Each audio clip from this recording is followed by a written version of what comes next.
Welcome to Homestead Gardens and Homestead.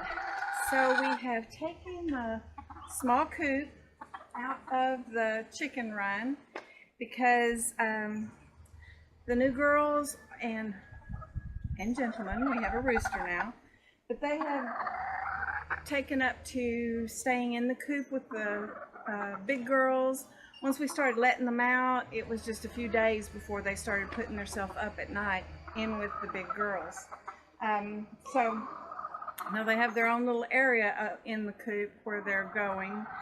So we've taken that out, and we've had a good bit of rain lately, so I want to put down some fresh hay. Well, actually straw. I don't put hay in here.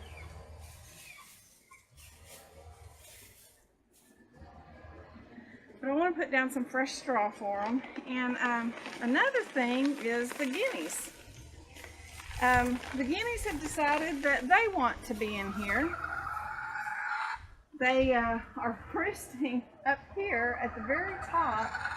So we're going to have to figure out what it is we're going to do to help the guineas out so that they can actually stay in here where they want to be, and yet have that really high roosting area that they like, because normally guineas roost up in trees and not in pens and stuff. So, and I hear a lot of people say that that's what theirs started doing, and it's not what ours have started doing. So you hear them getting ready to telling us they're going to go lay eggs. So.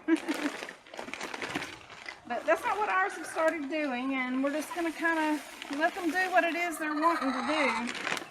And, you know, if in the future they decide they want to do that, I really don't like that, because we have hawks really bad here, and buzzards and all the other things. But I have watched hawks sitting on my front porch, me and my nephew Eli.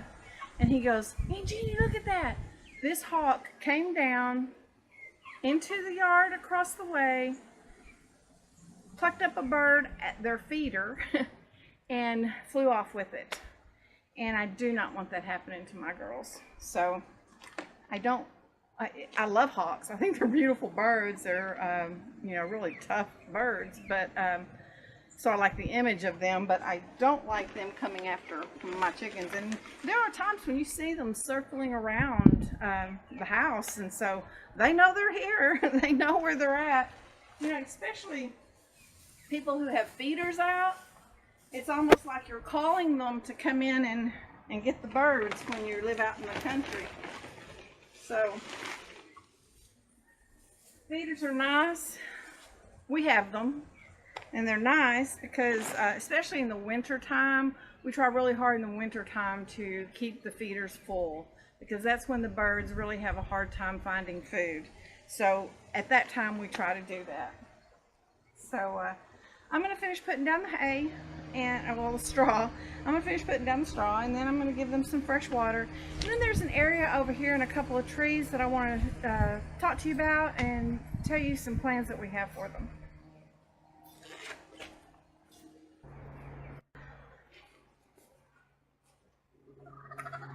So I got the rest of the hay down, I got their water cleaned up, and I brought them in some water spinach. Now, water spinach grows like crazy. If you have chickens and you want to feed them from your yard, water spinach is one of the things that you should be growing. It's good for you, and it's good for them. And it grows like crazy. So trimming it back and feeding it to your chickens won't take much at all. I mean, you can do it like every 2 weeks. And if you have several different plants that you can do that with, like Swiss chard grows crazy. I mean, it does. It grows like crazy. So you could cut down Swiss chard and feed that to your girls one time. Another time you could do the water spinach. Another time you can do some kale. That's why you plant extra more than you will need, so that you can help feed your chickens and so they can be nutritious, because you want your chickens to be nutritious. because they're giving you eggs, and you want those eggs to be as full of nutrition for you as they can be. And the more green they eat, the healthier diet they have, the healthier their eggs will be for you. So remember your chickens, remember all your animals. Another thing that you can feed them is comfrey. You could chop the comfrey down at one time and feed that to your chickens. And if you have a lot of comfrey around your yard, as I do, you'll still have plenty to put around your fruit trees and different areas that you would like to add it to. And another thing that's good for them is the longevity spinach. And that too, I have a lot of, so they get their fair share of that also. Right now, most of them are out in the compost area, which is where they prefer to be. I have brought them in from the garden. Actually, they had already come in from the garden, and so I've shut the door because I'm going to go out and do some work. So it'd be nice. I lock them up in here, but you know, in all honesty, they want to go out in the mornings, and they want to get those morning bugs and do their job out there, and then they want to come back in, because then it's about time for them to start one by one laying their eggs, and or two at a time usually. And they also want to go out and they want to go work that compost. And then they want to scratch around in here and get whatever they can get in here. And by that time, I've usually brought them something from the garden. And then comes the heat of the day. And they're going to stay pretty much up, either in the shade or in their coop during the heat of the day. So then they're going to want back out in the evening to go get those evening bugs. And so that's a good thing. That works. And it works really good because when you have other animals that you're wanting to let loose, like if you have a dog or whatever, you need to have them out and in, and then you can have them out again. Because my Carl, he likes to chase them. He don't want to hurt them. He has helped me round them up to come in at times, and he doesn't attack them. But I'm afraid that there could be, even on his part, getting hurt, especially when you come to guineas. So let me take you over here and show you what I'm noticing over here around one of my pear trees and one of the peach trees. So here I have a pear tree and a peach tree. And something that I've noticed in this area is that the ground is really, really hard. Now in this area, once before there was a barn. So I can see where the ground would be really compacted. And even though where we dug, we nourished, we dug an extra large hole, we really put some nutrients in it, but the roots, you don't want them to stay right there. You want the roots to come out, and I don't think that they can get out too far because it's so compacted. And also, I don't know that there's a lot of nutrients in this ground from the barn being here. No telling what is actually in the ground. And I had trouble getting things to grow in this area right here this year. Even my artichoke is not doing what it should do. Now, it is putting out a lot of pups, but it's not growing to the height that it needs to grow.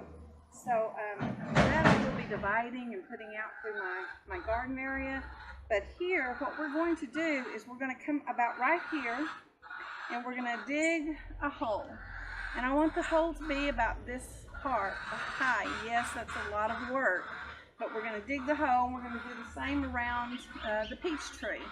Then we're going to put some logs in here, and then we're going to put some manure in here, and then we're going to put some green leaves and stuff from what we trim up from our trees. We're going to put that in here, and then you know, I get a lot of coffee grounds and green tea grounds because I make it from loose leaf, my green tea.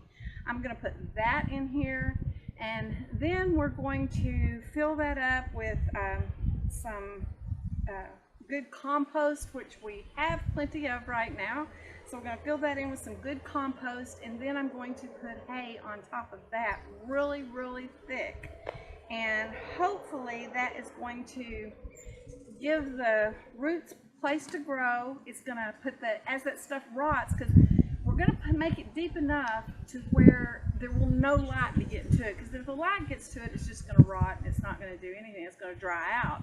But if you completely cover it the way we're going to do, that will start decomposing and composting in place where it's at. It'll put a lot of nutrient into the soil. It will loosen up the soil, and then come springtime, we'll be able to plant around this tree to give it a lot more, and I'm going to plant some nitrogen fixers and things that would be really good for this tree that can pull up the minerals that it needs. Like first one that comes to mind is comfrey. I'll try to put comfrey around all my fruit trees, and we're going to do the same thing to the peach tree, and then hopefully next year we'll see a lot more growth on our trees and a lot healthier soil in this area.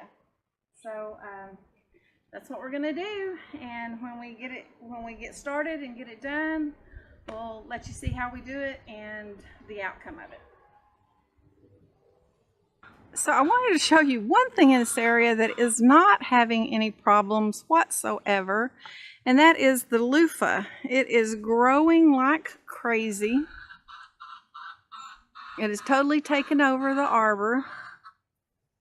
I have got loofahs hanging out everywhere.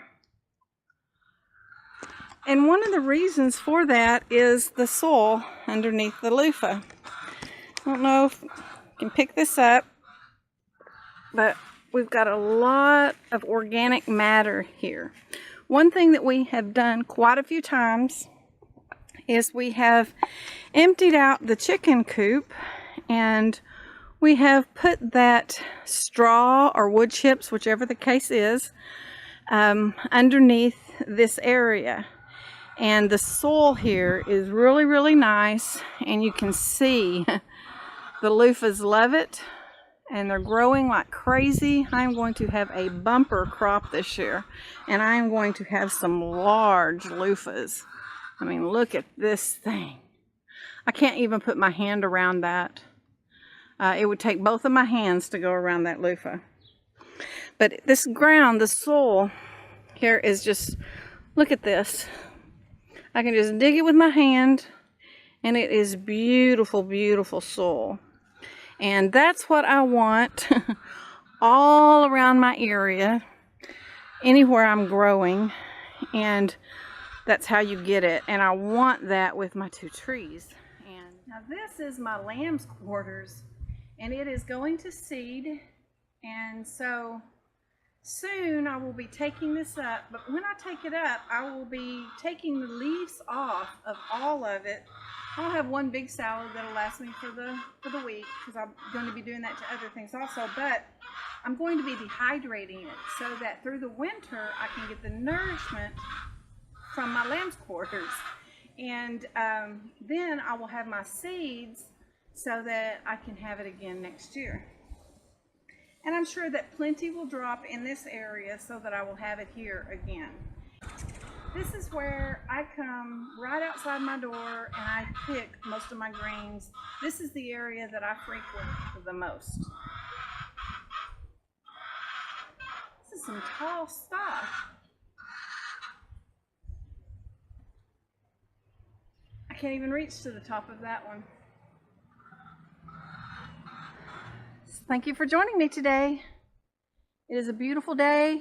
I really need to get out into the garden because there is, of course, after rain, there's a lot of grass and weeds coming up, and so I will be cutting it down, putting it up under some other plants. Not something that I'm going to be digging, although there are some areas that I will have to do that too, but not today. Thank you for joining me. Hope you enjoyed the video. If you haven't already, subscribe, and I hope to see you again soon. Bye-bye.